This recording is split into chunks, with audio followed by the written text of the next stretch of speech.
Hello, and welcome to this week's episode of the Imagine a Movie podcast, a podcast where we watch a movie and then we talk about it. My name's David, and no dipshit, man. My name's Sam, and my God, man, do you know what? Do you want an acute case on your hands? This woman has immediate postprandial upper abdominal distension. Now get out of the way. I forgot which one of us was third when Joe. Oh no, because this is Ross then Joe. I'll go, Ross. And I'm Ross, completely and utterly disgusted with the flagrant floundering of the rules that Starfleet show for time travel. And I'm Joe, making a special guest appearance, and we are looking for nuclear vessels. That's a great fake Russian accent. That's what that is. As good as Chekhov's in this film. Now that we've touched on it, I was like, what is the voice he's doing here? And what accent is someone going vessels? Right. Well, let's. I mean, surely Russian is like the one accent that really pronounces the V's like, oh yes, vessels. It's. Mm-hmm. I don't know. Not in the 60s, Ross. But before we get into this, because there is a conversation to be had here, we watched 1986's A Voyage Home. And just to inform our listeners, who will very quickly get the point here, Ross has never watched any Star Trek. No, that's not entirely correct, Dave. I'm not counting the new films. No, I'm on about the ones with Picard, Patrick Stewart.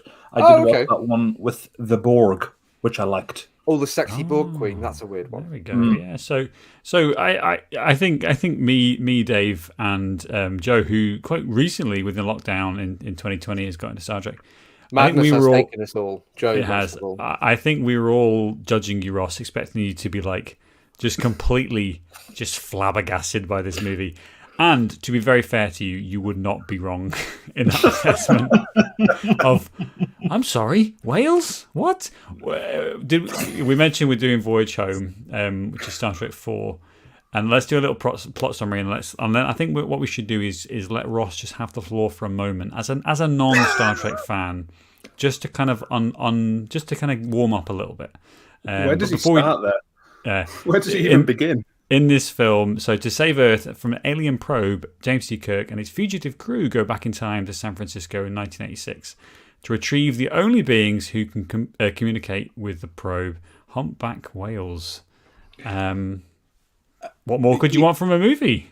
Yeah, reading the description, I was reading it on Sky, and before I was able to press play, you see a short cut of the synopsis, and it said, they travel back in time to rescue 2 humpback whales, and I was like, I'm sure that's a typo.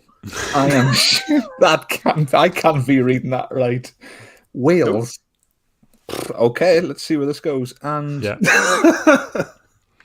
wow, it's a stretch. I said to you before, I might be getting ahead of myself here, Sam, but I said to you before, it feels like just an extended episode, something that's split into two, like a 2-part. And now, the thrilling conclusion to A Voyage Home. It's, I was entertained by bits. There's one bit in particular, I was like, Sam's a goddamn hypocrite, and I'll get into that. I'm excited for Pencast this week's episode.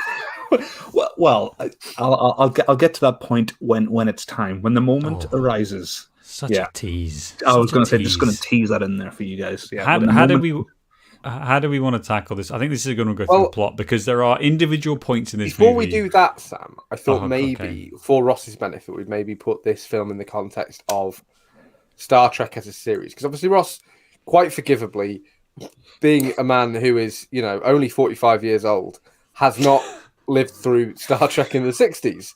Now, you're brave when you're 70 miles away, aren't you? I fucking am when we're locked down for COVID, Ross. You get slapped with a £200 fine is the icing on the cake of me calling you old. Worth it, Ross. Worth it. Yeah, it's worth every penny. But Star Trek in the 60s, obviously, you'll be familiar with through cultural osmosis, Ross. But it ran for 2 seasons, got cancelled, was resurrected through a letter writing campaign, and then got cancelled again. And the films were like, it's funny how you sort of looked at this as an extended episode, because the films kind of are that. The cast were all famous enough and successful enough, especially Nimoy and Shatner. Like, they had enough pull that even if Paramount, who I believe had the rights at the time, could have afforded to, like, you know, could have afforded to get them back for another series of the TV show. Like, there's just no way the whole cast could have committed to it. So instead, they made 6 movies between what's the first one, 78?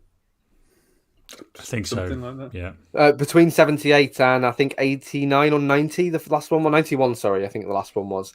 And they made these 6 movies, and they were like, some of them are dog shit, but they were like this continuation of the series, and like I suspect reusing a lot of like script ideas they'd had in the mid to late 60s about let's do X, Y, and Z, you know, and so that's kind of the reason this film is what this film is.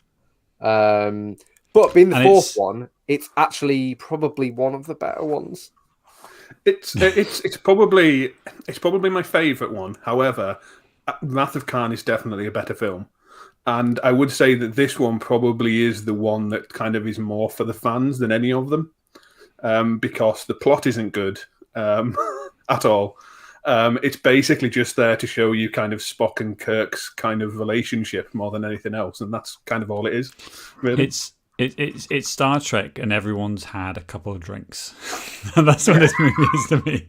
It's like, we're all good, we're fine, everyone's having. Whereas I think the other ones, everyone's relaxed. It's also cheap as shit to make, because they just walk around San Francisco filming normal things, and you know, the sets in this are fairly minimal, and they reused a heck of a lot of them from the other films. So it is like Star Trek After Dark. You know, everyone's just chilled out a little bit. Let's not worry about too much about things like plot and characters and story. Let's just get into the crew have to do this, and how we're going to get them there to the end of that process. I felt that, Sam, in terms of like production value, and is that let's not worry about it. Yeah, that came through. If I'm honest, I was complimenting the movie for that. I don't feel you're doing the same thing, Ross. I was not. No, but without being too harsh, because you know it's a movie from 40 odd years ago. But Dave mentioned as well, it's sort of like a continuation of that universe. And I just think when you're doing it for a movie, that sort of value, such as production and plot, you do need to up your game somewhat on that. And this feels, like I said, like it's you know, it's part of a series. You know, it's a 2-part episode sort of thing. The biggest problem, as far as I can see it, and this leads us nicely into talking about the first bit of the plot. The biggest problem with this movie, Ross, is exactly what you've said, is that no time elapses really from the end of the last movie to this movie. Like, and so we spend the first half an hour, and I'm sure you noticed this, and we're like, what the fuck is going on? The first half an hour of this movie is actually like the last half an hour of the last movie, because by the way, just briefly, before it gets lost in time, the big spaceship explosion at the beginning of this movie is reused footage wholesale from the last movie. They didn't shoot anything new, they just clipped it and put it in this one. Before you go on to your larger point, Dave, and me as well, also, when you see the ship exploding, who's recording? That was what I was like, wait a second. Don't come here with your questions. Get a nice shot.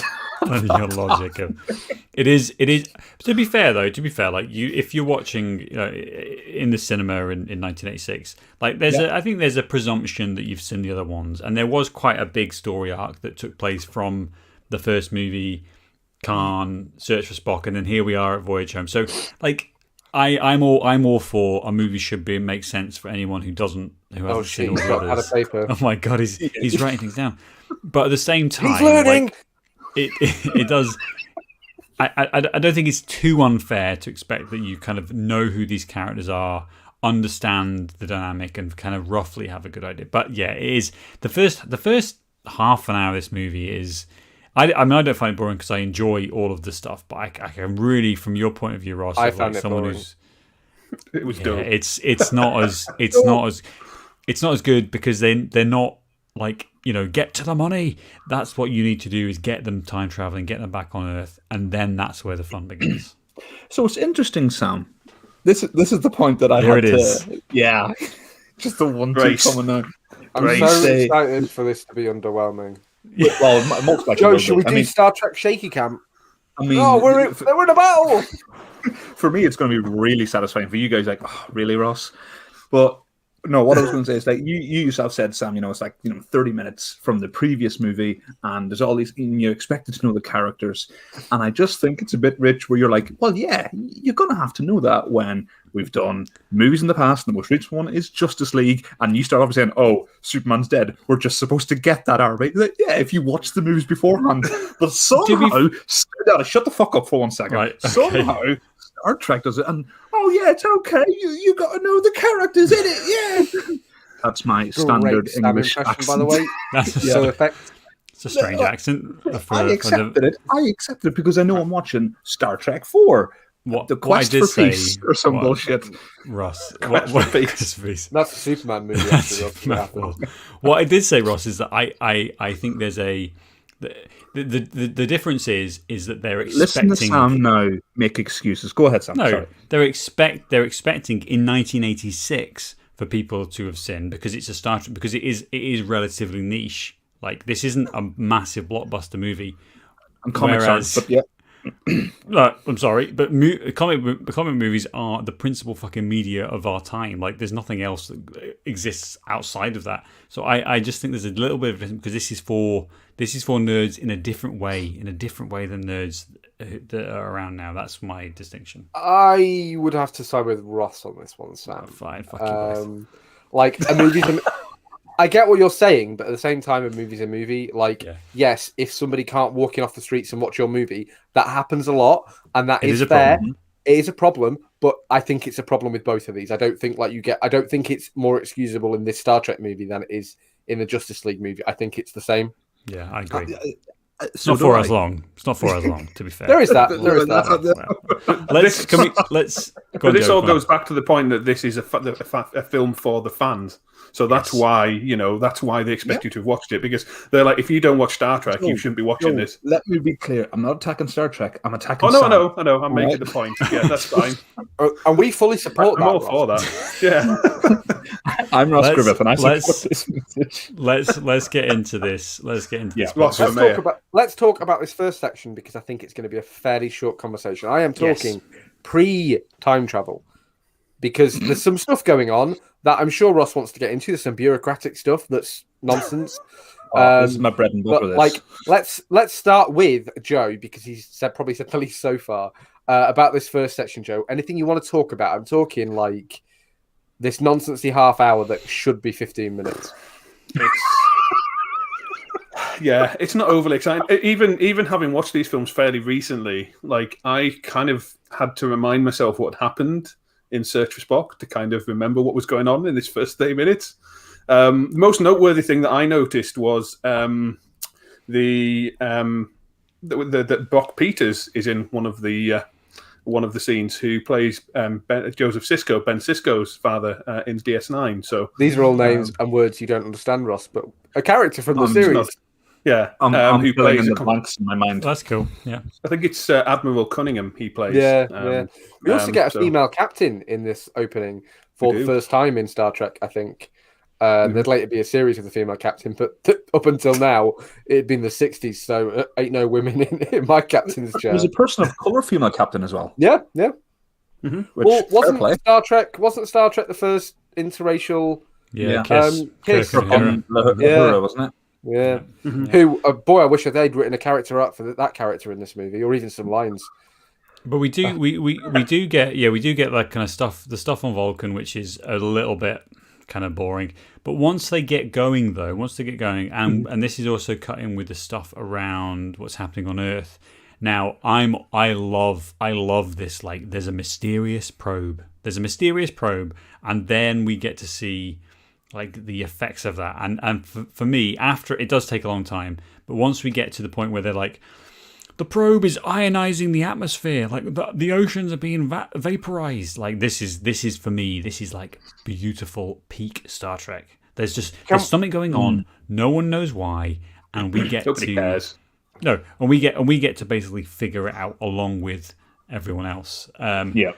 And I think I do like once we get past the Vulcan stuff and basically like the end of the last movie, this is fun. This is really good Star Trek. I can't tell it. Dave's frozen.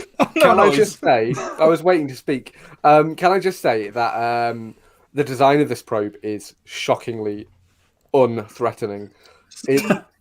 It looks like it's a black tube with a ball on a string on it. I mean, and apparently this was the second pass. This was their second attempt to make this probe look like something. It's ILM as well. It's Industrial Light and Magic. So there's like there is a lot of thought going to this, and from the trivia, you do see them saying like, well, let's add more texture to it, and I think it's supposed to be kind of non-threatening though. Maybe it looked better on a screen in 1986 than it does. I was going to say, I think that now. I think you could argue it's it's an intentional design thing where there's so little sort of identifying features. You go, oh well, that's obviously a weapon system just because it's so seemingly plain. But like Sam mentioned, I was going to say earlier, you can when you get some close-up shots, you see it's like textured, looks like old metal. But I think, to be fair to them, there was a fair bit of like thought behind it. I mean, that little that little testicle that hangs down. I mean, that was lifelike. Yeah, it was like standing over a mirror. It does. I don't mind it so much. I don't mind, and it's also like it's menacing in that like it's very 2001, isn't it? Space Odyssey. Yeah. And there's some of that throughout the other Star Trek original series, like the monolith and stuff. I do think it's good. But what I like though is I like that it's totally messing things up, and that there's that great moment where the president of the Earth sends out this signal basically saying, "Don't come here." Like I just love the selflessness of that. Same thing a couple of years ago, Sam.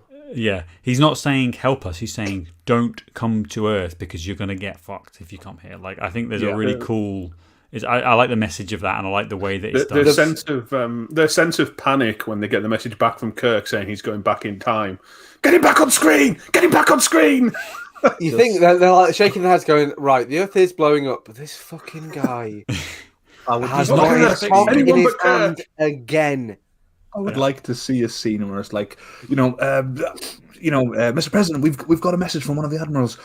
Oh, who is it? Kirk. Oh shit! Fuck! Not Kirk. What's he saying? This guy. What's he going to do? Go back in time or something? Funnily enough, no. Yeah. This is the fourth time that Kirk and the gang go back in time. Before we move on to the actual time travel, I do have two things I want to mention first. Okay, go on. Now, firstly, you mentioned ILM, Sam. I think there's some really excellent matte paintings in the first bit of this movie, especially like when we see the Klingon warbird. It's the same one used twice, but I really love. I'm a stickler for a matte painting. I think it's a really like lost art in a lot of movies.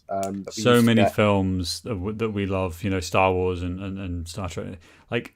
So many of them utilize matte paintings, and we didn't even know it. It's not something you notice. It's like designed to not be noticed that you. But once you know to look for it, you can kind of tell because it looks better than like a picture would look. It's beautiful. For Joe's benefit, guys, why don't you explain what a matte painting is? So this is instead of like a digitally created background, they literally somebody has painted what the Klingon warbird, and then have like you can maybe have a ship or someone walking across the front of it, which would be blue screened. So this is a physical painting, and these things are often quite big as well. So you see a lot of them in film like Alien as well. They utilize them quite a lot. So like establishing like landscape shots where it's obviously like if they can't get a camera in a plane and take a video of an actual landscape for whatever reason.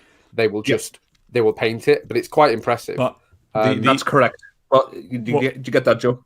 Yeah, well done. We're on video, Ross, so we can all tell that you're paying no attention. He's writing things down, but I'm scoring you. Right, but the thing is that the other thing with this is that Spock figures out that this ship is making a noise. It's transmitting this signal, and that's the bit that again, like watching this as a kid.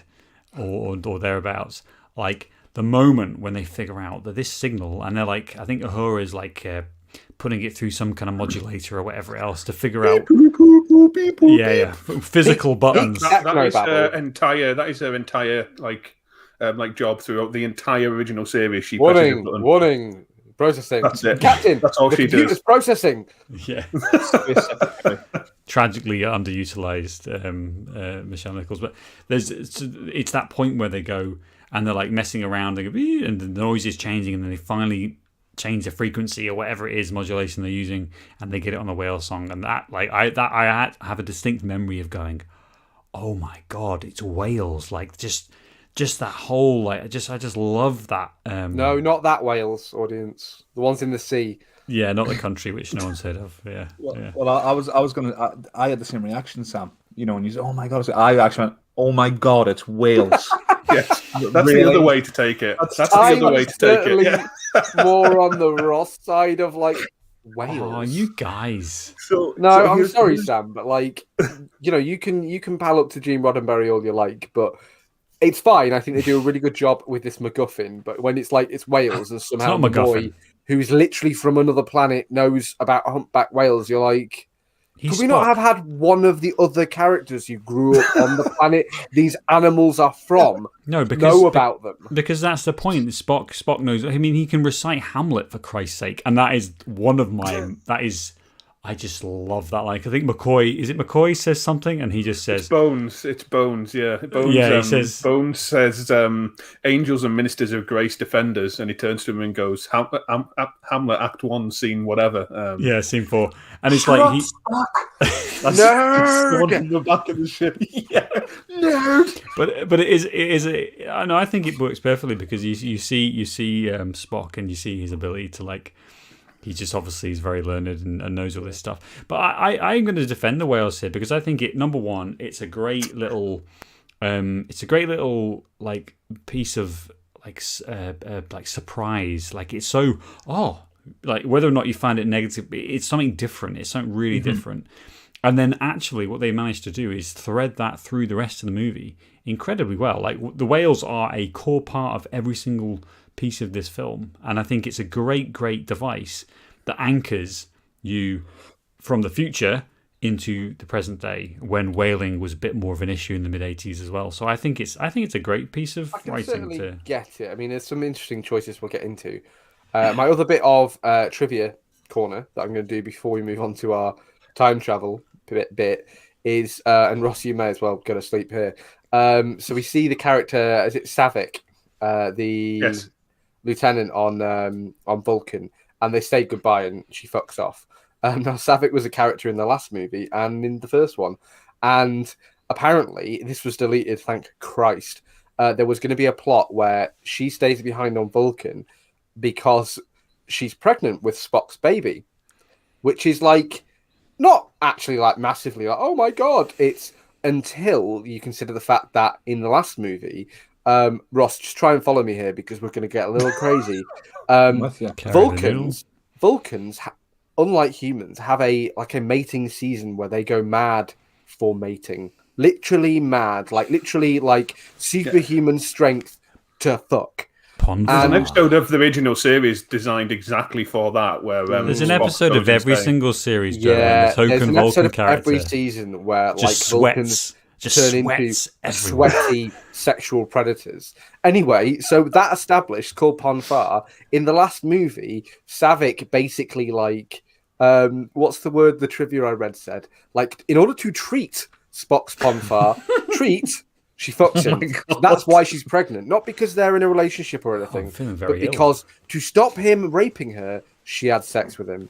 And obviously, somebody clever sat down and said, I know it's Star Trek, I know this is in the lore, but can we get this problematic scene out of our movie? Yeah.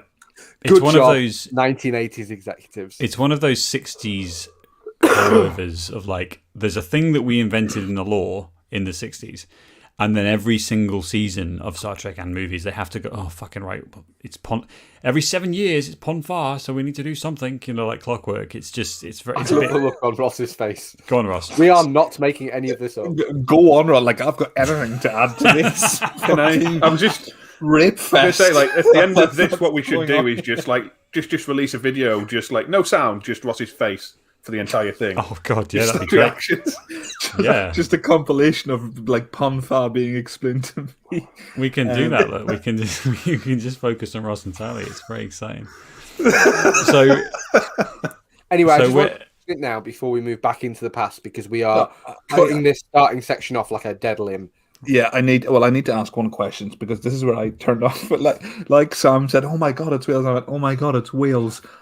I missed how this is pulled together. Like they're sending a probe to Wales. Why? Because the whales. So in the mid '80s, you try and explain this like it's very simple. Sense, Sam. It's very simple. In the mid '80s. In the mid '80s, right, a bit earlier than that, actually, a bit in the '70s, Greenpeace had been on. We had Cold War drama. Yeah. In the '70s, there was a real movement like to save the whales, Greenpeace, and all that stuff. Yeah. So this film's kind of reacting to that in the contemporary times of 1986, when there was a threat against whales, and so this film's saying the whales have been wiped out by human beings. Yes, yeah, I got that far. Still so the probe, whales are aliens who have been planted here on Earth hundreds of thousands or millions of years ago. The whales are the probe has been sent by wherever the whales come from, because there's no whale song left. That's what they're doing. They're going, we can't hear the whale song from the whales in the ocean, so we're going to send this probe from the whale planet, and where they have their whale parliament. Can I just make a point? Whale army. Sam is pulling all of this out of his arse. The movie does not state any of this. All we know, the movie does. Let's hang on. All we know is the probe is there to talk to the whales.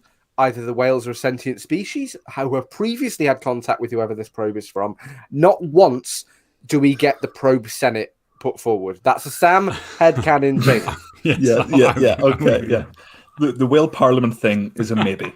Okay, let's put a pin in that. No whale space NASA. That isn't a thing. I wish somebody had just like jumped into like watching this about like a minute back.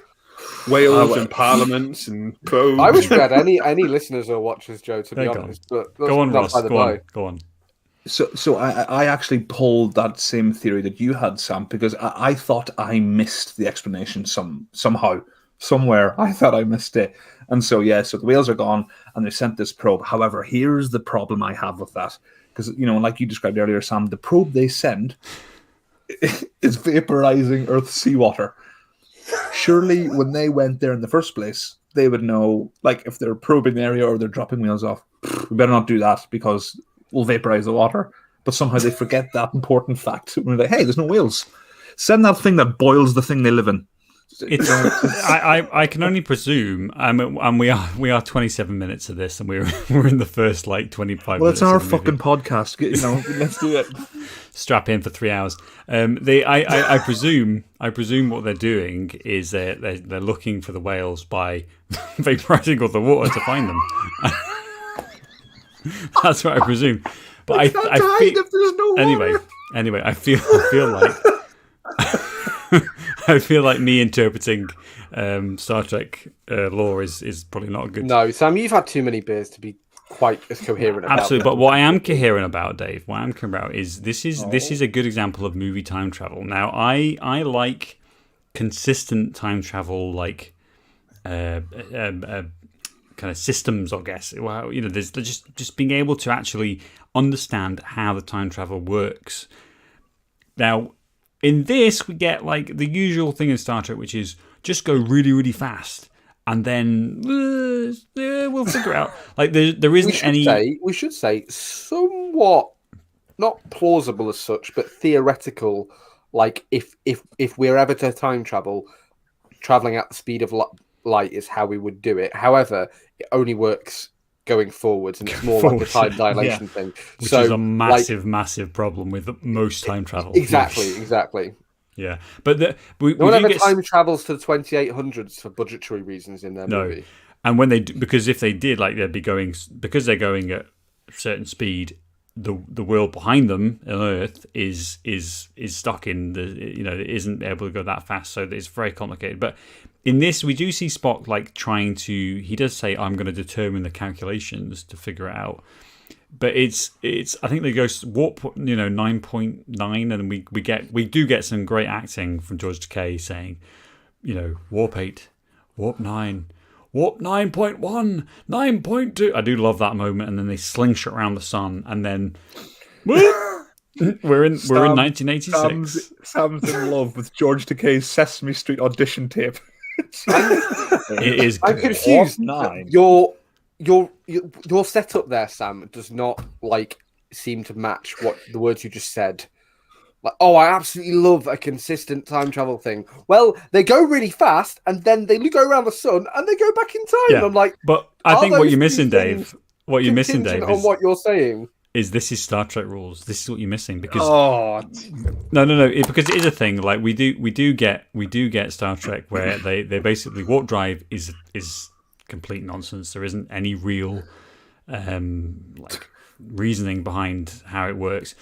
I think basically they move space around the ships. I think is how they. And there's magic crystals. There's magic crystals that power them. Let's be honest. Let's not get into the physics of how space travel works in this sci-fi show. But please. I do agree. Have an aneurysm. I do agree that this is. I enjoy it. Right. We talked about whales. I do enjoy it, but I do agree it is total nonsense. And how they're so accurately able to get to 1986, exactly. literally 2 days before these whales are moved from San Francisco.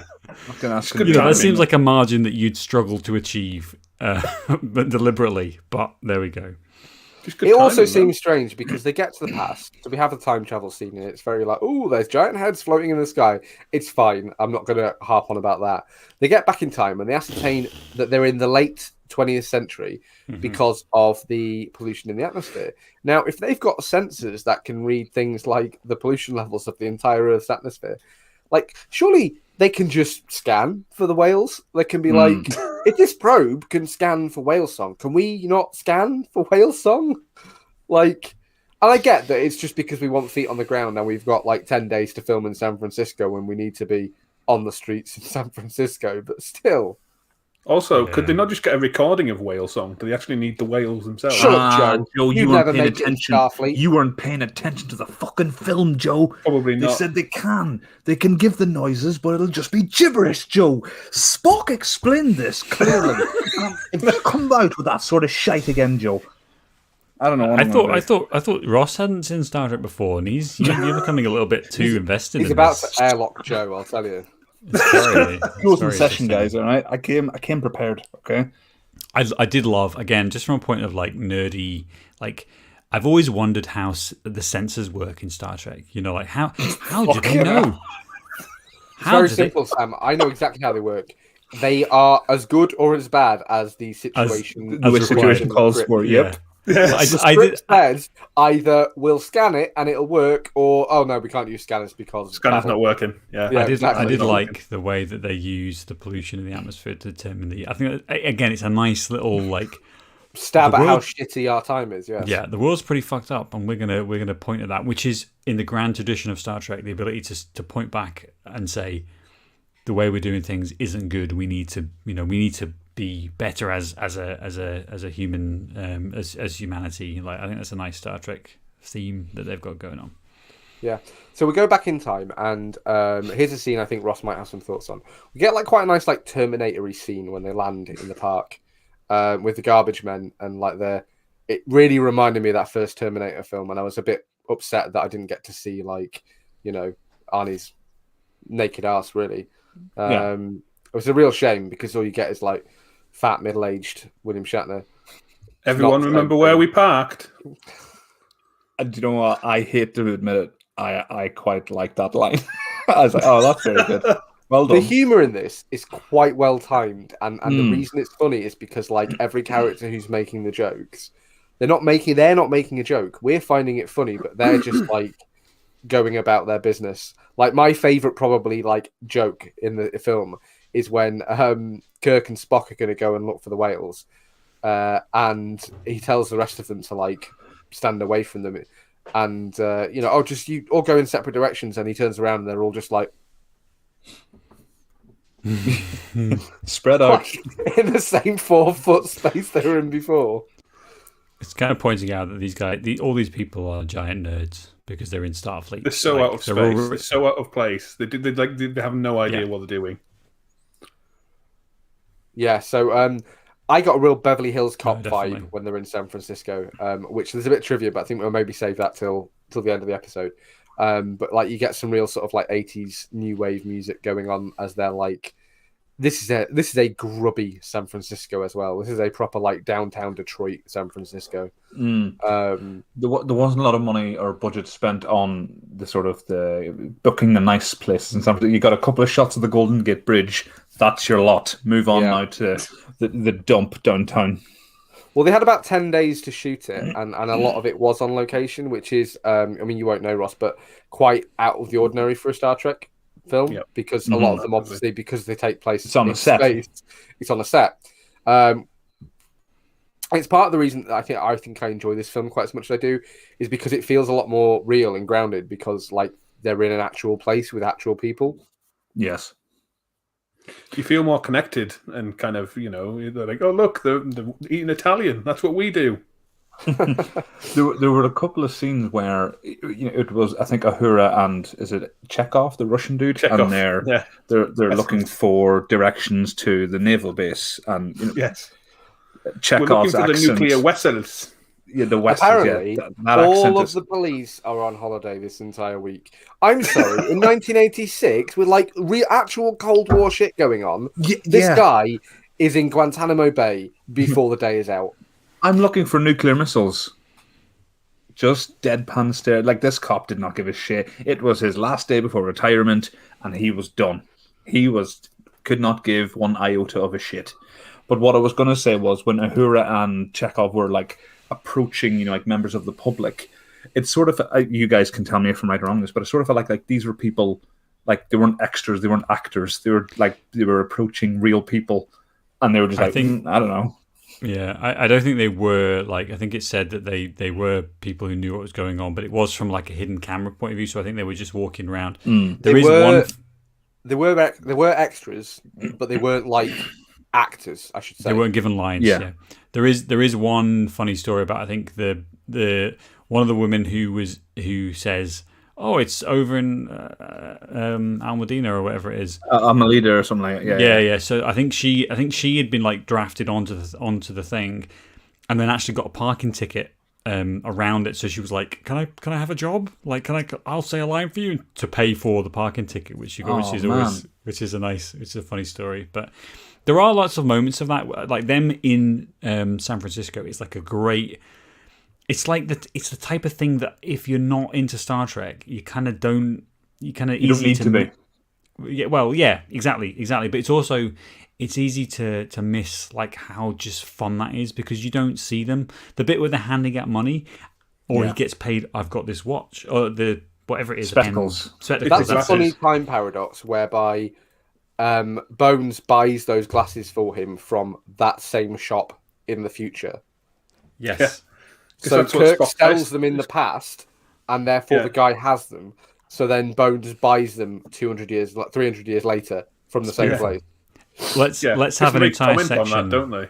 Because Spock says so. Didn't Bones buy you those? Weren't they a gift? And that's the beautiful thing, Spock. They will be again. Hold it, Ross. Let's have a section at the end where we can. I'm just making some notes. We can wrap up all the time travel stuff, because there's a lot. But what I liked is he goes and he says, "I'll give you $100 something." And I go, "Is that a lot?" And then he's handing out $100 bills because they don't use money. Like, and there's all these. Don't spend it all at once, and they must have about $25 each, which is a lot. More money in 1986 than it is now, but still, it's not going to get you that far. They don't pay for anything apart from they don't manage to get on the bus, so you never actually see any of these people spend any money. Yeah. So there's lots of moments of them in just doing normal things in 1986 San Francisco, which I think is just really satisfying and funny. In the same way that in, say, Back to the Future, him going to the dance or whatever else is just engaging and fun, because as the audience what's actually happening, and that kind of fish out. I would say though, Sam, that I think contrary to what you said, maybe a little bit. I think that maybe is the easiest bit. I mean, Ross, obviously, you're the guy we'll ask in a second, but I think that's the easiest bit to enjoy, even if you're not a Star Trek fan, because, like, I mean, obviously, I'll hand over to Ross now, but it's very, it's very tropey of time travel. Yeah. Which part are we referring specifically to? So when they the first general. get to San Francisco and they're kind of like, they don't know how things work, Yeah, they're being idiots. Like, did that translate? Did you understand what they were getting at there? Oh, absolutely. No, I don't think you need to be a massive Star Trek fan to sort of appreciate. I mean, it's that age-old thing. Like we've covered, I don't know how many times in the podcast, but that classic fish out of water thing. And I will take a bit of objection comparing it to Back to the Future, because say what you will about him, Doc Brown knew how to not fuck with the past, which we'll get into later.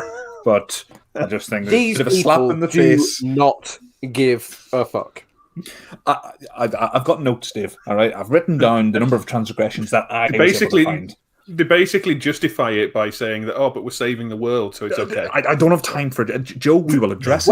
Well, Trust me. Here's a question. We'll touch on it later, I'm sure.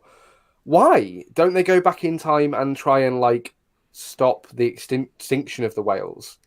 Like, we don't have time. Why is that not what they're doing? Let's hold the time travel stuff. It's a good question, but let's hold. You're right, Sam. It's such a small part of the movie. Let's not talk about it. No. Let's talk about it. But I think it's coming up, Dave. So we need to build up. Mentalize it. Yeah. There's a few more elements that we should talk about, and Can we talk about the suicidal woman who has nothing to live for, please? Let's talk about Gillian, played by Catherine Hicks. Now, firstly, performance-wise, love this performance. She is like. She's going for it, and she's spunky, and she's full of fun.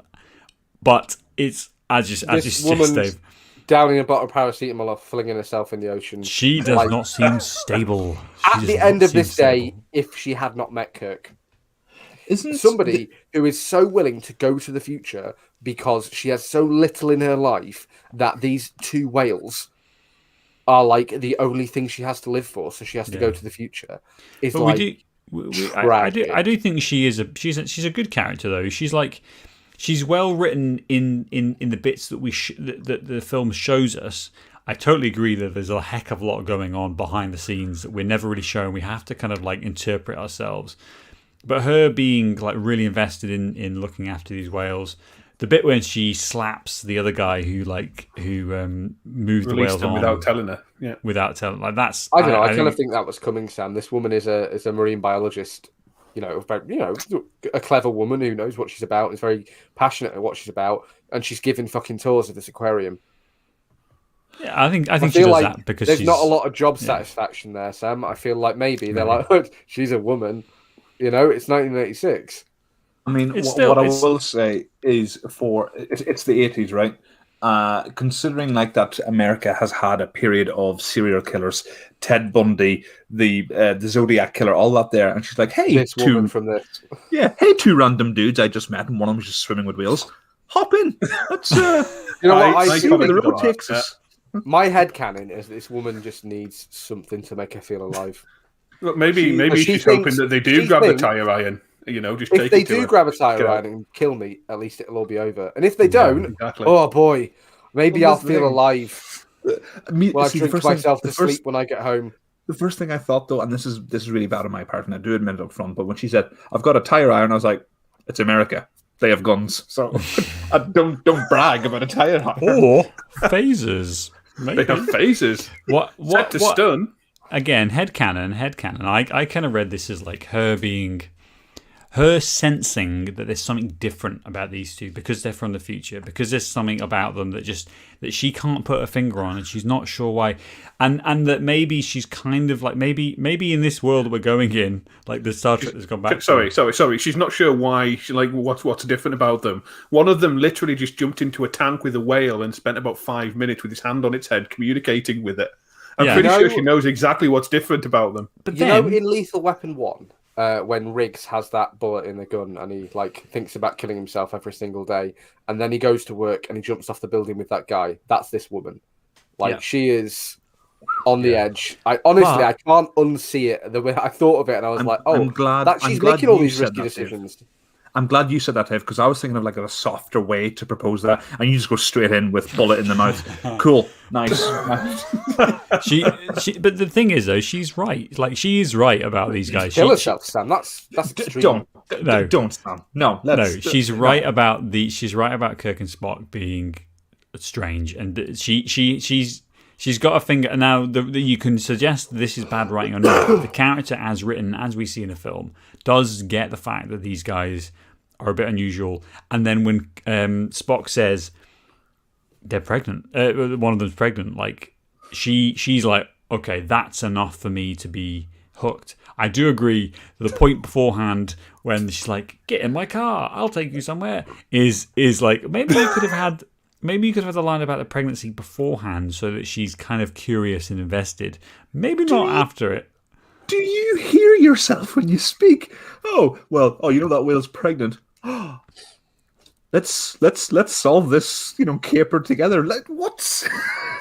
because she's invested. I think that makes sense. My fix for this is you play more on the whale thing. You play more on the like freedom for whales and protection for whales thing. And you have this woman be some sort of Greenpeace protester. You don't say Greenpeace, obviously, but you have her outside the aquarium, like holding a sign. She's part of a picket line, like saying, stop the captivity of whales.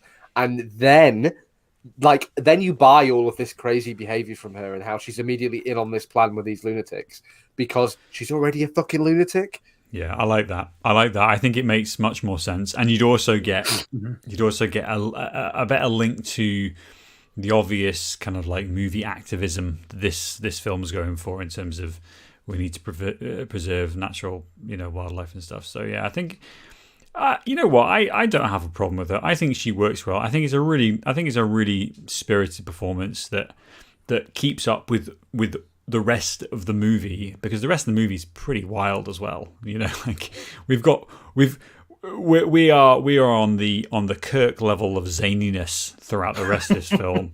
We've got Scotty talking to a mouse, with like this Apple II product placement. We've got nuclear vessels. Spiral goes west, backdoor pilot in this. Yeah. We've got nuclear vessels all over the place.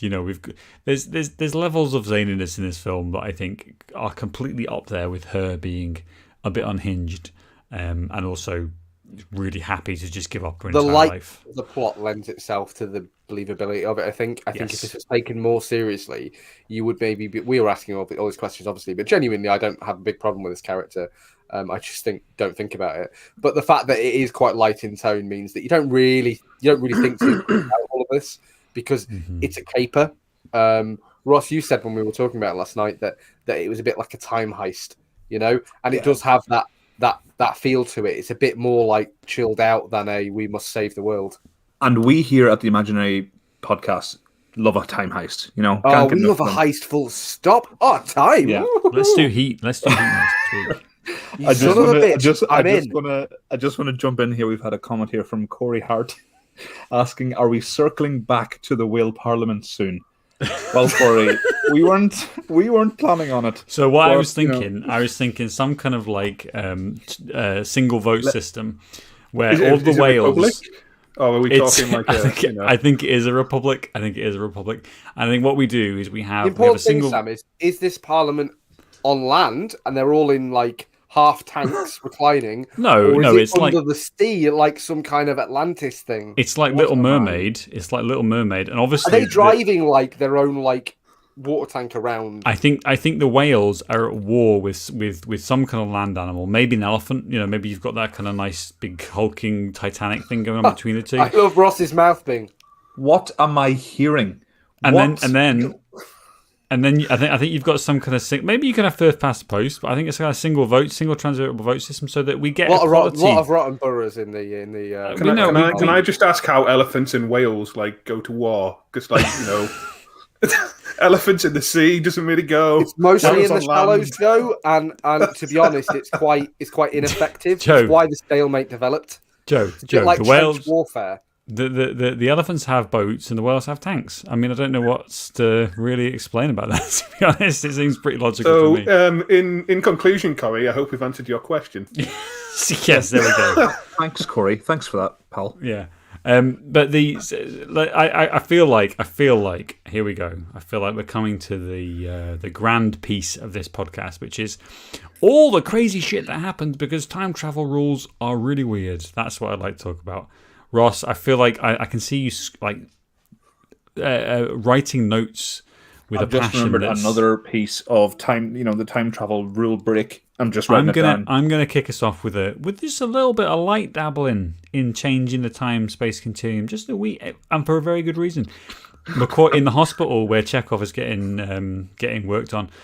There's this woman. There's this lovely old woman who's sat there looking very sore and miserable. Hey, you don't know this woman isn't a child abuser or a murderer, Sam. Maybe she is. Let's not jump to conclusion. This woman could be literal Hitler. Let's think about it then, because McCoy sees her and says, "What's up with you?" And she says, "My kidneys are shot. I'm having dialysis." And he's dialysis. This is an outrage. It's terrible. It's total BS. And so what is it? The Dark Ages? Yeah, she gives him. To be fair, dialysis is pretty fucking savage. It's horrible. Yeah, she gives him this pill, and then middle. As we're leaving the hospital, she's like, "The doctor gave me a pill, and I grew a new kidney." This is. You know what my headcanon is? It was just like acid. She's tripping balls. She's like, "I grew a new kidney." But it is a great. Dave, for Sam's benefit, why don't you explain headcanon? So headcanon, sorry, it's good that you bring these things up, Ross, because we do slip into using our own sort of vocabulary here. Headcanon is a term that we use from the word canon, which refers to the official law in a property. So Star Wars is the one that I use it for most. It's when canon is like like Luke Skywalker's a Jedi. That's canon, legit. Yeah, exactly. Headcanon is when the movie doesn't bother explaining something, so you justify it in your own head. So it's a bit like, do you know what I mean? So if something happens in a movie and it's not explained, and you're like, well, how did he get that? It's when you kind of you make that connection yourself. Yeah. Well, maybe he did this or whatever. So my headcanon is this woman's high as fuck. It's a vast movie. I'm very clear. Thanks, Ross, for clarifying. I love this. I love this. I love Ross. You don't need to be embarrassed, Sam. Okay, listen, we've all got gaps in our knowledge. Okay, I appreciate it. But I do love this because it is a great example of okay, so what if that woman was meant to die and donate all of her kidneys and kidneys didn't work, Sam, her organs to someone else, and then that person died as well, but he was going to be the president of the Earth, which means that's not going to happen now, which means another person's going to take over who's going to cause a nuclear war and destroy everything. You should have put a bullet in this woman's head the minute she talked to him. just to be sure. Just to be sure. Straight for the face. But again, that's the lightest example, I think, of Should we jump to the biggest one? Which is obvious? That's the lightest. Yes. Go on, Joe. Go on. I think we can all agree on the biggest one, where they give away a secret to the super strength aluminium. Whoa! I don't agree with that. Okay, well, first, Joe, tell us about it. So basically, they agreed to trade away this secret to super strength aluminium for question mark. Transparent aluminum, isn't it? I think transparent. By the aluminum, way, yes. A Scotsman saying aluminum bothers me, even though I know he's a fake Scotsman. He's not aluminium. Scottish. Aluminium. Yeah. Aluminium. Yes, it's aluminium. Anyway, go on. So so they give away the secret to this for question mark reasons, which and the justification for the entire thing is Bones does say to him, "Why are you doing this? They're not supposed to have this technology." And Bones' response is, "How do you know he didn't invent it in 1986?"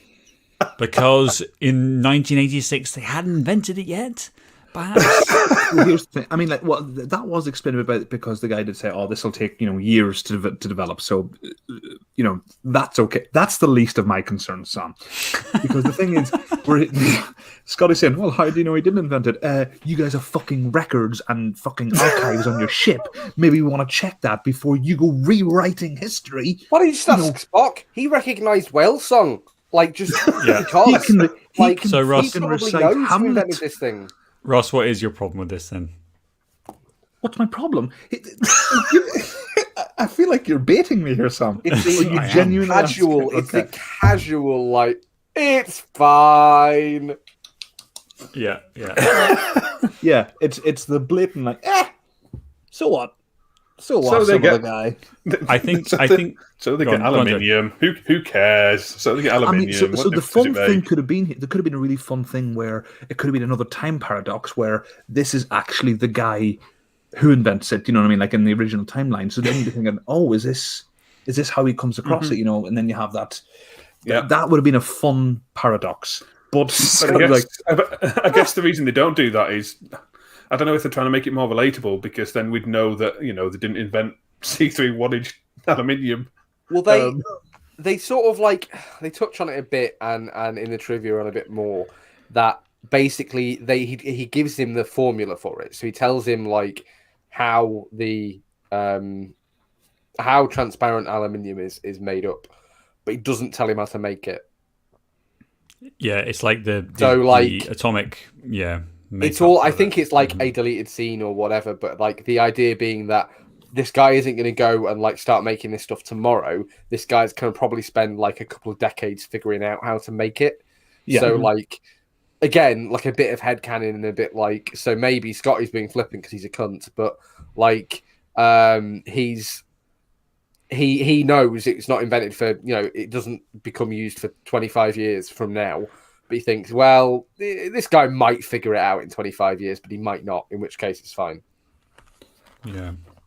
Any other time travel? My discussions? I must say the biggest. Yeah, I've got the a biggest few, one. I Sam. probably thought of the biggest one. Probably. Easy guys, Well, one at a time. before One you at a time. gazump me, Joe, Dave, my Joe, biggest Ross. one, when you said about the Scotty thing, the biggest problem I have is like, cut this first half hour up in this film, obviously, but like use that time, go and get Chekhov's phaser back and his communicator. When he's running away from these like military guys, he just throws it at them, like, and they don't think, oh, we better go and get that piece of like technology from 300 years in the future that's going to turn the US into the Nazis because they've got future technology to invade ray guns and all sorts of stuff. Yeah, but he managed to run through that completely unguarded door, like, with a comedic timing, only matched. This is a real like sports almanac thing in this movie that they do not care about. Like they want to go and get Chekhov, but they should get Chekhov and he go, Captain, I don't have my communicator. And Kirk goes, shit, we really can't leave that here because that's a big, forget what Scotty's done. Like, oh, somebody might figure something out, or he might die of a heart attack because he eats 4 just hang a cheeseburgers lantern every on hour. it and just say, it's fine. They'll, we'll swing back round. Either way, but it could be like a fun, like, they need to infiltrate this base again. Like, that could be like a fun, like, mini heist within this heist. Because ultimately, the challenge of getting the whales isn't particularly, you know what I mean? There's not a lot of tension there that there could be. So let's have, like, in this third act, reckless. Just it is reckless. Doc Brown, he would not be okay with any of this. I'm disgusted. Yeah. So the biggest thing for me, though, in terms of time travel, is the fact that they. Well, not so much time travel, more like the ecological impact of taking 2 whales from the 20th century and just dropping them in the ocean. That actually is the biggest one when I think on it, is that, and also taking the woman with them.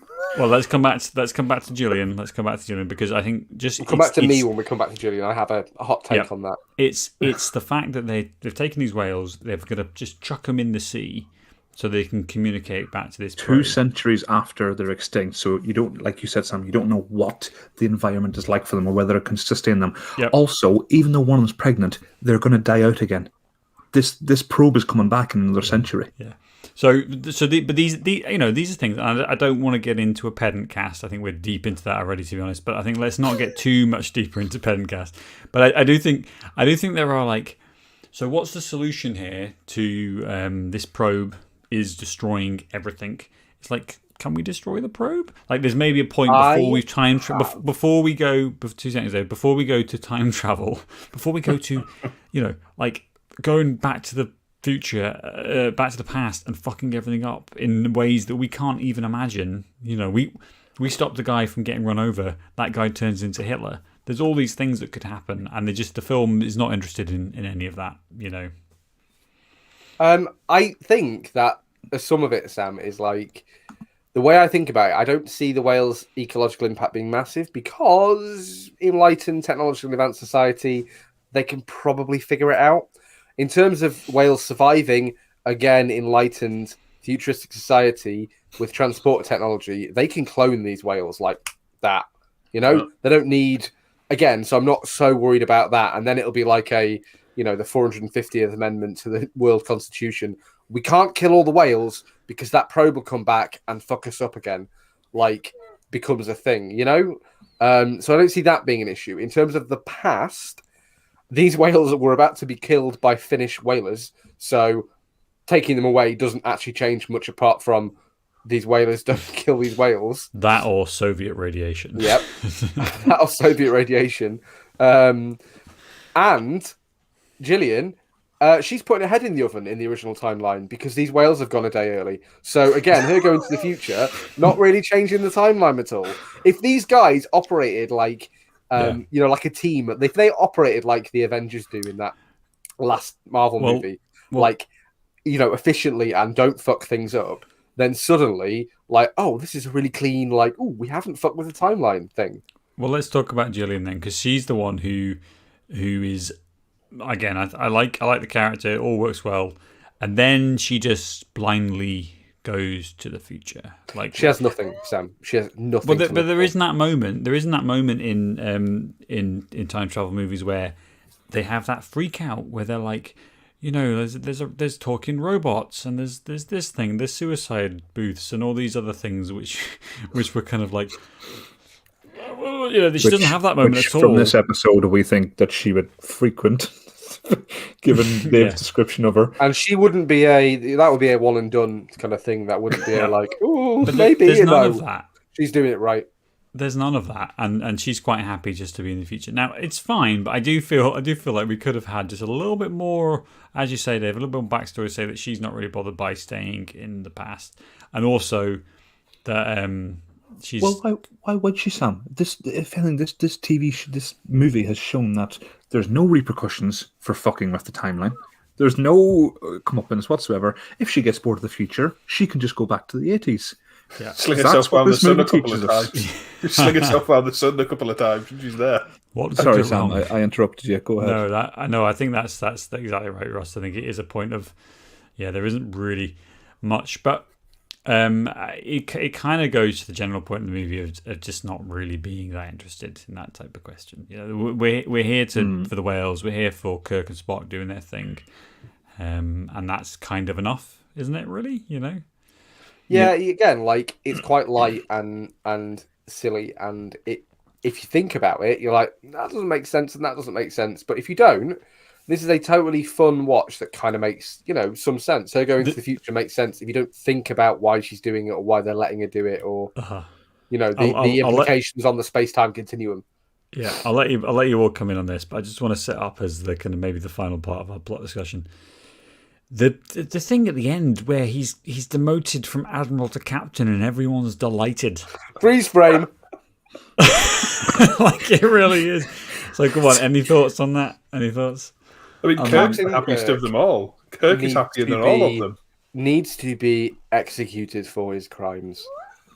Ross, you've only watched this movie, but he is doing this shit. He is destabilizing governments. He is committing genocide. He is going back in time and getting his dick wet every week.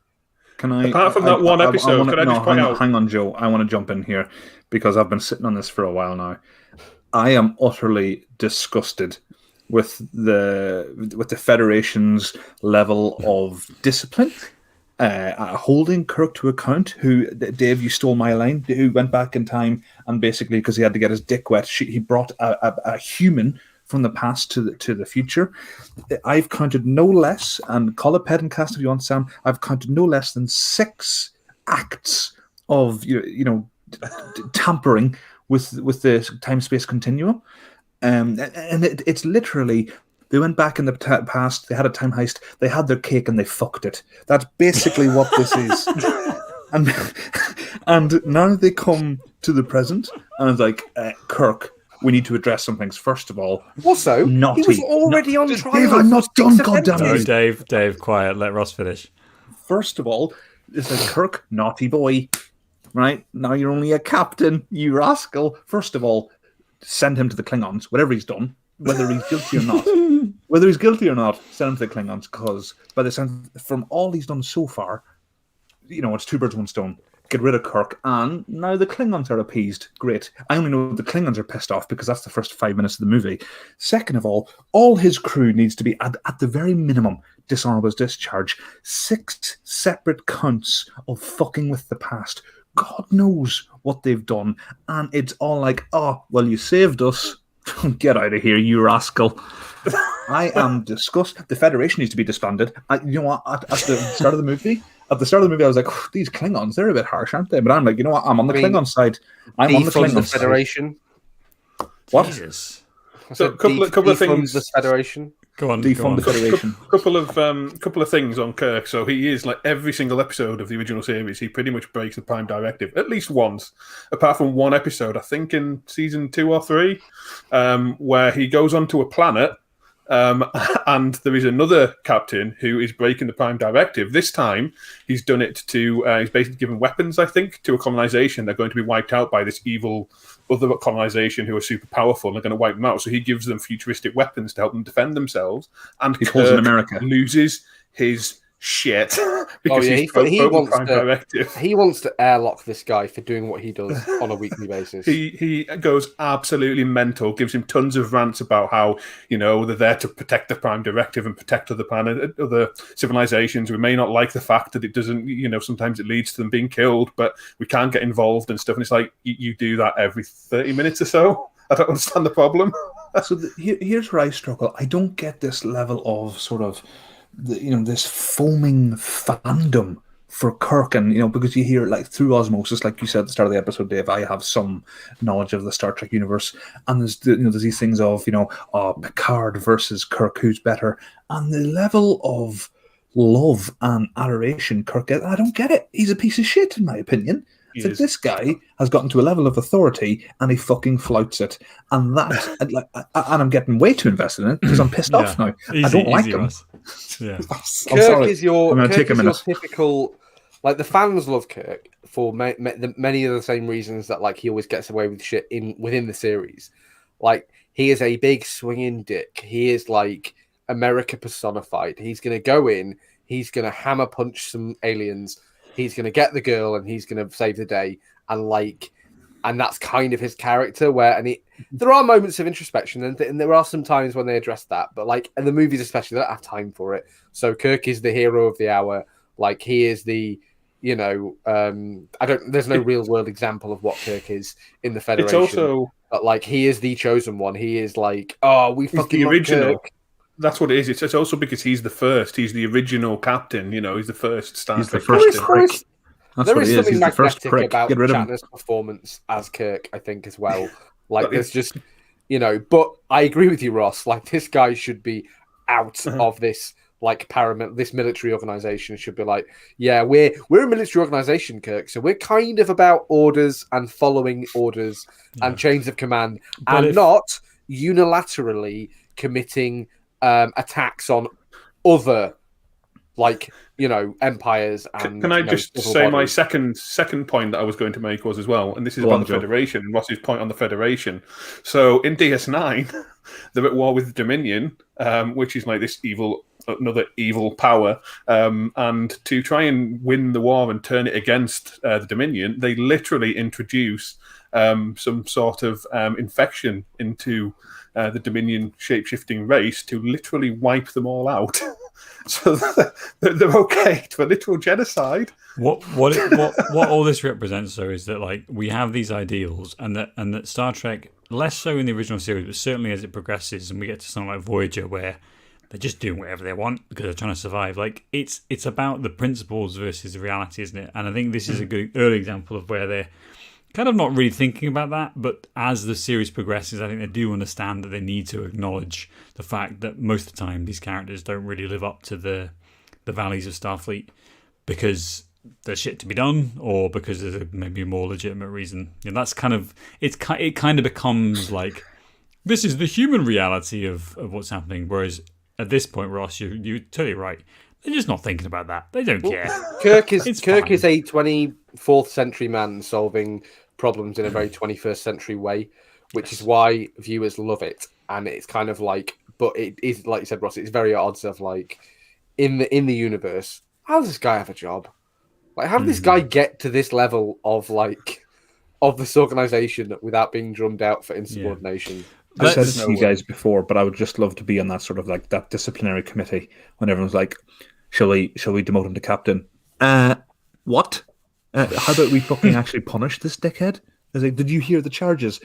Suspended, minimum. Investigation happening, then sacked. I don't give a shit. Demotion? Are you kidding me? Give him a fucking vacation. Sorry, that's my bit. Is that he wants to be demoted to captain? That's like, and they know that. These trade unions. Demote him to fucking toilet cleaner then. These futuristic trade unions, Ross, they just get in the way, you know? Yeah, everyone's cheering his demotion as well. Like, but yeah, we know what's happening. We have argued about Kirk for a long time now. So, do you think we've covered the plot here? I think we have, and I think what like as a point of I think we have kind of like nitpicked this a little bit, but despite all of this, for me, this is, as you said, Joe, this is the best. It's not the best. It's my favorite. It's my favorite Star Trek original series Star Trek movie because I think it's so much fun. And if you kind of like ignore all of this and just wrap it up in either your own personal headcanon or whatever else. But the question I have, especially for you, Ross, is like, does this make you want to watch more Star Trek? Does this intrigue you into the universe that they're presenting? Because this is like 1%. There is so much to bury into that. If the answer is yes, Ross, do not watch original series. Don't start there. So go on, Ross. Are you curious? Are you Star Trek curious? Okay, so I mean, there's two questions you asked me. Am I curious and do I want to watch more? Curious, yes, because I love when a universe has such detail. I like learning all about that and the intricacies. I love it. You know, inconsistencies aside, because you know, Sam, that winds me up. But if this was something that came out, say, relatively recently, like in the late noughties or something like that, I could see myself, going back and watching it to get into it, But because you've had this series and then you've had the sort of the movie series with Picard, and now you have the recent movie series. I don't think it's something that I would get. It's piqued my interest, and like if you guys recommend, this is another good one, I'd probably watch that. I'll take that. That's a win. I think we can get Ross round to Final Frontier. Final Frontier, yeah. Cosplaying. I will say as Picard. I will say we should maybe think about doing First Contact at some point, because that's kind of this movie, but for the next generation. So for the and I love those TNG movies, as bad as they are. Yeah. But you're totally right, Ross. I mean, at this point, the original series is like 50 years old. Like, it's a very big ask, unless you're Joe, who had nothing to do for a year. It's a really big ask to like watch it. Even me, who has read 2 books about the economics of this made-up world, like even I sometimes struggle with the original series. I mean, think, what am I doing with my time? For a cultural sort of phenomenon that has created its own language, like that alone, the level of dedication and that's why I said it. I didn't say figurative. And the level of sort of commitment and adoration that something like that garners, then there's no denying there's something there.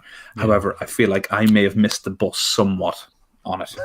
And this movie really represents, I think, the cultural impact of Star Trek, because as much as it's about like the nerdy science stories, as much as it's about transporters and replicators and all this stuff, like Star Trek, when it's good, is about those like big moral questions and how do we resolve this problem and putting a lens back on humanity and saying this isn't right. I think as fun as this movie is, it also is trying to tell something. And I think some of the other films maybe maybe lean a little bit too much on that. And this movie is like the perfect balance for me of just engaging, fun. It is a good fun movie. Yeah. It requires on you accepting a lot and just kind of going, yeah, you know what?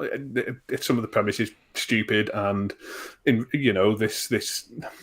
kind of the problems with it are kind of obvious. But like you say, there are plenty of the other Star Trek films that kind of go into similar sort of a thing. So Final Frontier, which is probably one of the worst movies I've watched, period. Not just the worst Star Trek movie. It's so bad. It's dreadful. Bad. But that's their kind of version of looking, does God exist? And in the end, it turns out no. Oh, not in Star Trek world anyway. You've all touched on some really interesting stuff there, and I think this is the best execution of a Star Trek plot like they would do in the TV series, but on film, because I think that today, maybe the line is a bit blurrier, but in the 80s, and going back to the 60s when this was made, in the 80s, the line between cinema and television was very, very distinct. And I think it must, only Star Trek in its fourth movie could get away with making essentially like an extended episode of TV, and then releasing it theatrically. And I think the execution of it is really, really good, and I think that's why it's fun to watch. There are problems, obviously, but like. This is a fun, relatively grown-up movie where, nothing is resolved by shooting people. Nobody gets killed. Like no antagonist. And there's no antagonist, and it's satisfying. And I think that's a real achievement for a film. I think that Star Trek used to do this every week in a TV show,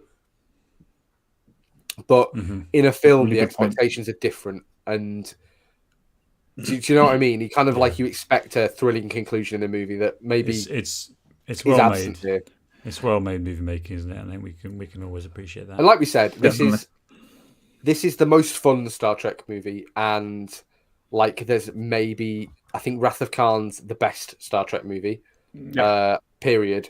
And this is like this is second, and it's certainly the more fun of the two. Cool. You just go for it. And you've got I might check out Wrath of Khan then. So there's Ross, really good. Ross. You need to watch it in order. Even just from pass. don't. You can't just jump in because you're not going to understand. But also don't watch the first one because that's really shit. Hang about. You can't just jump in. But Ross, watch Star Trek 4. But let's not forget, listener, why we're here. Why we are watching this film is because Ross made us watch the 4-hour director's cut of Justice League. So this was our retribution. However, because he kind of enjoyed it, I'm not sure that counts. I think we need to find something. That's on you. That's on you, Sam. You can't. I think no. I think we need that's to. On you. We need to plunge new depths. What we should remember is the fact that the last movie I made us watch was Encino Man, and I have carte blanche to choose a movie in reparations for Justice League. Well, you better strap in, guys. A couple of things to bring up. Number one, that wasn't a deal. Me and Sam struck a deal. You weren't part of that. I was. Number two, Joe, refer to the messages. Don't sully this with side deals, Dave. I'm pretty sure Ross said you weren't, Dave. To be honest, I'm pretty sure Joe. I said I was. Anyway, number two. Go on, Joe. Go on, Ross. Last point. I was just going to say that I think it's indicative when the movie started the other night and Amy was watching with me. And she's like, "Is this because did Sam pick this?" I went, "Yeah." She goes, "God, he must have really hated Justice League." And that is why we podcast, because we hate movies and we want each other. Like Joe going to say, I want to bring up two final points, and then you know, as my final thoughts. One, just on the whaling content. God, that was graphic, and they didn't hold back on that. And that's not a complaint, but I think it's to be commended really, because I think Sam or Dave, you guys touched on it earlier, where it's a real genuine message, you know, about, you know, whaling and the atrocities that causes. But gosh, even like, you know, that informational video in the museum.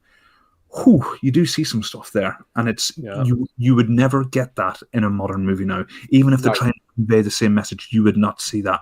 And again, that's I'm commending that, not criticizing it.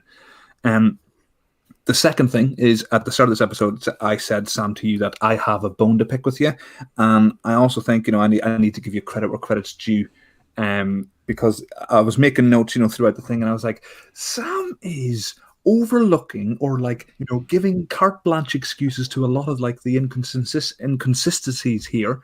And I was like, you know, but I was like, oh, well, you know, it's because he watched it when he was young. He has that sort of nostalgia. And I have to say, like, I get that because, you know, we've done movies where we watched Blade or, you know, Demolition Man. And like you guys point out like glaring sort of like, well, that's just action movies, guys. You can't, you know, take that for what it's worth. That's the rules. Yeah. Accept it. Move on. So that's what I'm saying. So fair, you know, credit where credit's due. So you're saying I'm right and I'm correct. No. Let me be clear, Sam. You are a piece of shit. Thanks, guys. That's the end of the episode. This has been really fun. You know what? I could talk about Star Trek for the rest of time. And you certainly could, Sam. And you're going to for a few more minutes because I have some trivia I said I was going to get to. Oh, Christ, who cares? Come on. I care. Trivia. And just because you were an hour late to the podcast does not mean you can usher us out because you're tired. How about he literally can. He literally can. I'll keep going. Guys, how about we end the episode and then Dave's trivia? That's your bonus features for after the episode. How about that? There we go. So if you're listening to us, if you want to stick around on the podcast, then you know what, we have more content to share. That it's free. We're not even putting it by Patreon, which doesn't exist. You can search us on Imaginary Podcast on YouTube now, which is amazing, and you get to see our faces while you listen, which is I think less amazing. Sons of guns. On balance, probably, yeah. But this has been fun. I love talking about Star Trek. It's one of those things I could do forever. But not maybe as long as Dave wants to. If you say so. Again, I feel like you're rushing us through this because you've been drinking all evening, but that's just me. I'll keep going. Right, go on, Dave. If you want to do it, go for it. No, you've ruined the moment, Sam. Let's get out of here and let's let the listeners / viewers get back to whatever they were doing. All right. Well, we'll see you next week. Cheers, guys. See you, folks. Bye. Wow. This is the end. I did not think that the spin-off podcast would be me and Joe after Dave and Sam have their their public spat breakup. Ross, that was all you. That wasn't me at all. You're the one who took in there and said it could be after show. Well, that wasn't me at all, so I wouldn't worry about it. I do feel like Sam Ross was mediating. Absolutely steamrolled us to get us through that.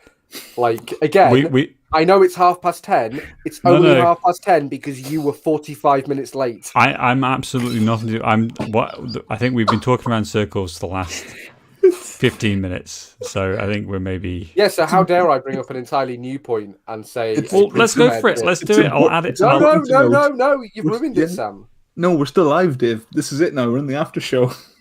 Nobody's interested in my trivia at this point. Tell us, please. I'm interested. Go for it. No, you're not. I'm kind of interested. I'll edit back in, Dave. You're all fakers. You're all fakers. I'll edit it back in. It'll be fine. No one will even hear your tantrum because I'll cut it out. So it'll be fine. You're on this because this is live. So if they it's live on the air right now. They're hearing Dave throwing his toys out of the pram. For the tens of people who will watch this, yeah.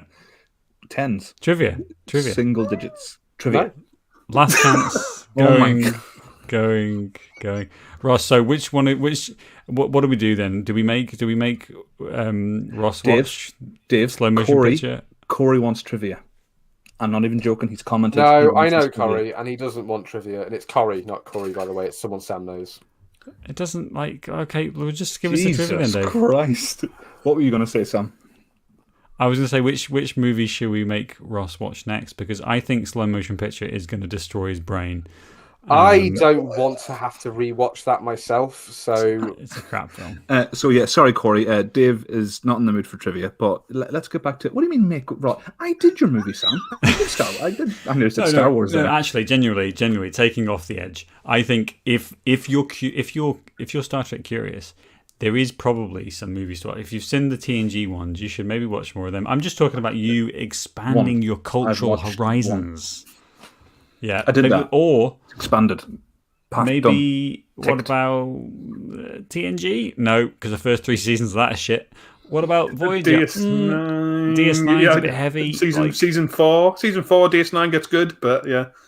You're fine, Ross. You're fine. What about Picard? No, that was shit. What about Discovery? No, that was shit. So there's a lot of shit. Animated series. That's the way to go. There it is. Lower Decks is also shit, by the way. It's all shit. Except when it's not, in which case it's fucking amazing. That's really Don't watch the animated the best series. of times. But let me be clear on this. I'm not watching any of it because you just reeled through shit, terrible shit. This is shit, but it's also good if you watch the right ones. But shit. The animated series is not good at any point. Let's be clear on that one. You should watch. We should maybe do that at some point with Ross because you're an animation head, Ross, and there's a lot to fucking hate in that. There's so much to hate. It's honestly maybe the worst thing I've ever seen, animated or no. The animation is so I have poor. too much hate in me already, Dave. I'm like, yes, I can spew vitriol and venom. You. It's one of those. It's funny because as much as like Star Trek is so easy to take the piss out of. Like there's so many. Because there's so bad. many. Yeah, because it is bad. Because like there's consistency flaws. There's just like bad storytelling.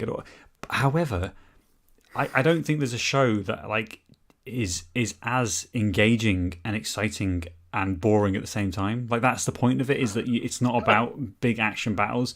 Some of the best episodes of Star Trek, like some of the Voyager ones, is when they've got some disease on board and how do we eradicate this disease? Or there's the Tuvix one where two people get melded together in the transporter and the captain has to decide whether or not they unmeld them to make them back to who they were, or do they keep this brand new person who's a merging of them both, but it's completely a unique person. Like I said, Sam, it's like you the unmeld moral them. questions. Simple. This film, though, it's not because this Tuvix, this guy there is an individual person who has his own agency, and they give him freedoms around the ship and everything. Like there's Not all these anymore. Unmeld. Done. bullet in the head. maybe it's the lack Captain of Ross moral. Griffith on deck. Shit's Maybe going it's to the change lack around of here. moral inconsistency that. There's loads of moral inconsistency, but like that's where Star Trek excels, is where like it's the thinking episodes where you get to watch them like have a moral question.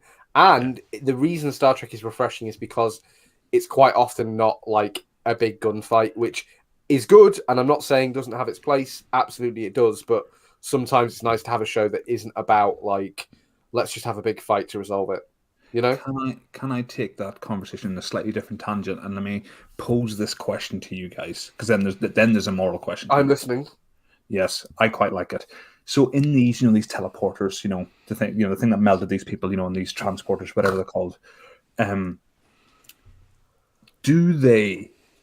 I want to make sure I pose this question correctly.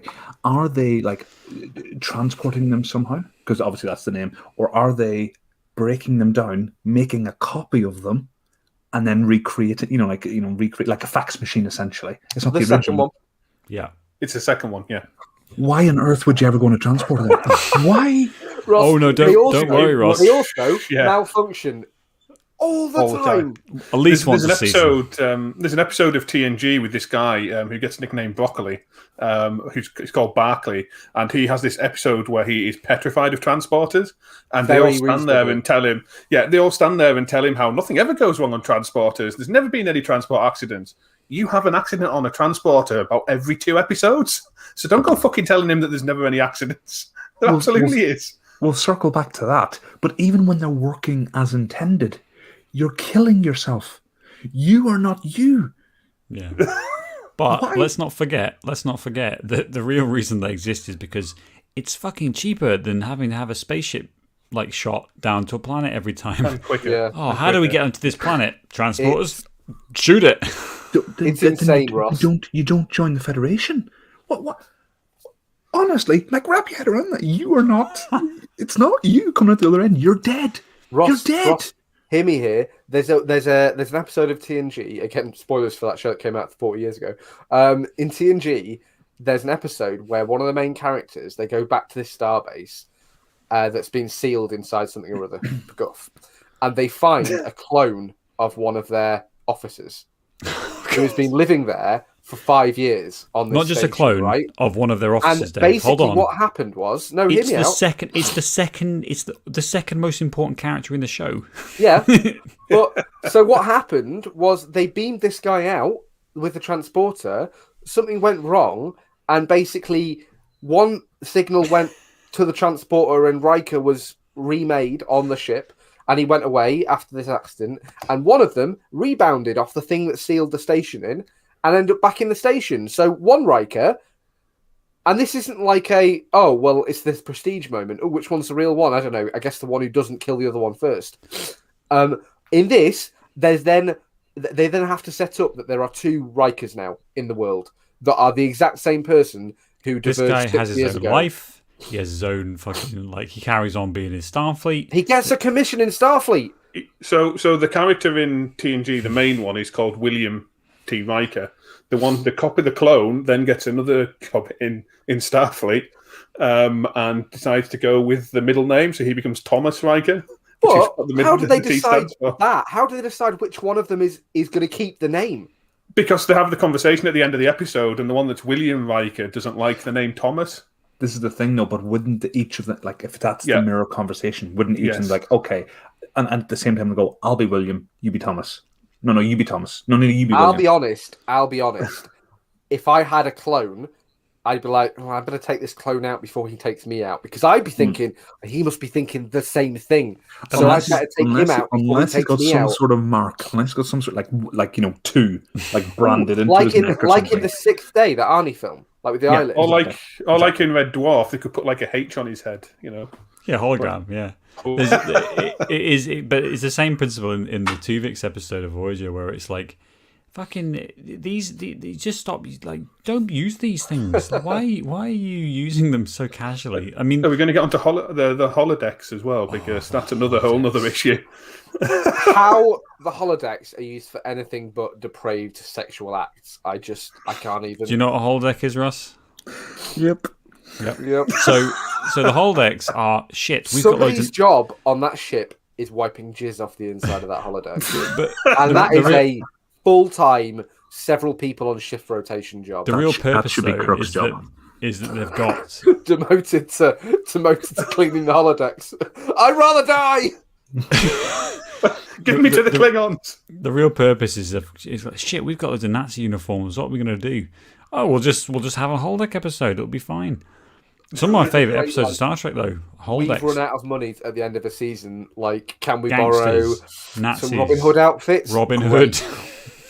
Sherlock Holmes. The Robin Hood one isn't There's holodeck, a lot though. of Nazis in Star Trek. Like, loads more than you would think, Ross. Yeah, the Robin Hood for a TV show set in the 23rd century. The Robin Hood one isn't the holodeck, though. That's Q. Q sent them. Oh, yeah. Q's the other, like, well, no.